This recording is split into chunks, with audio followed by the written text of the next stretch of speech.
Guys ये दुनिया का सबसे ख़तरनाक टॉय गन, जिसके ऊपर एक मिनी बम भी रहता है।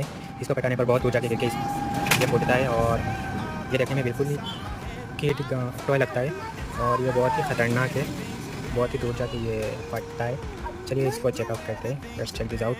ये बहुत ही ख़तरनाक जैसे होता है, लेकिन देखने पर एकदम ये ऊपर जो लगा हुआ होता है ये बहुत दूर जाके गिरता है और बहुत ही ज़ोर से फूटता है। ये बस शादियों के लिए है। 100 मीटर जाके गिरता है और बहुत ही ज़ोर से फूटता है। ये बस शादियों के लिए है। चलिए इसको ट्राई करते हैं और इस पे मारने पर ये जाके आग लग जाता है अंदर से। ये अंदर लगा हुआ है, देखो। और फोड़ते ये बच्चों के सामने बिल्कुल ना फटाए, क्योंकि ये बहुत ही ख़तरनाक हो सकता है। चलिए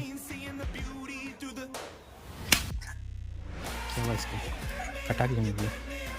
अरे ये तो फ्लॉप हो गया है।